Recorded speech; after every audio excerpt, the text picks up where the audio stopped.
গঙ্গাজল ঘাটের দেউলি গ্রামে উদ্ধার বিশাল আকার পাইথন সাপ। রবিবার সাত সকালে বিশাল আকার পাইথন সাপ উদ্ধারকে কেন্দ্র করে চাঞ্চল্য ছড়ালো বাঁকুড়ার গঙ্গাজল ঘাটি ব্লকের দেউলি গ্রামে। স্থানীয় সূত্রে জানা গেছে, গ্রামের বেশ কিছু যুবক মাছ ধরতে গেলে জালে উঠে আসে ওই পাইথন সাপটি। ঘটনার খবর জানাজানি হতে স্থানীয় মানুষজন পাইথন সাপটিকে দেখার জন্য ভিড় জমায়। গঙ্গাজল ঘাটি বন দপ্তরে খবর দেওয়া হলে সাপটিকে অক্ষত অবস্থায় উদ্ধার করে গঙ্গাজল ঘাটি জঙ্গলে ছেড়ে দেওয়া হয়। এই পাইথনটির দৈর্ঘ্য ছিল 7 ফুট।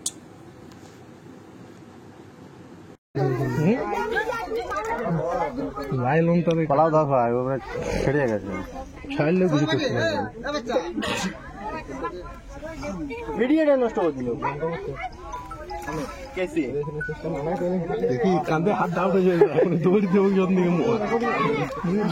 জিনিস জিনিস দেখতে পারবে।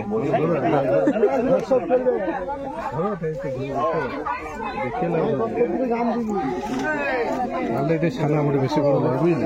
বড় ভালো বটে। অনেক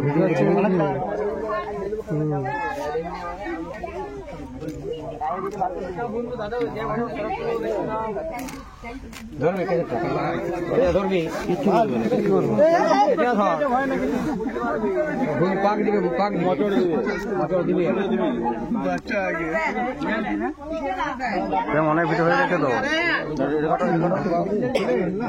কেমন করে দাদা ভাই? চোখ ভয় লাগছে এবারে। কেমন লাগছে? থেকে উঠে যায় না। চলো এখানে আমাকে তো ধরবে কখনই চেক করে।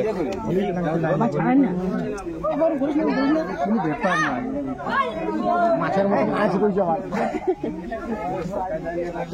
কিছু হওয়ার নেই।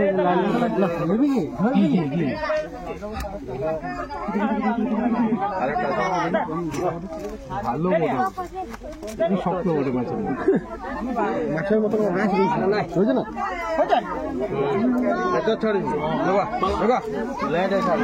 কিন্তু রয়ে গেছে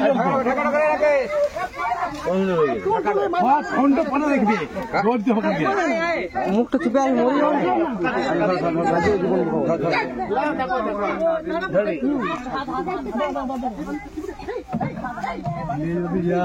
ডুবো না, লাইন থেকে ডুবো দেবে পালা রে দাদা।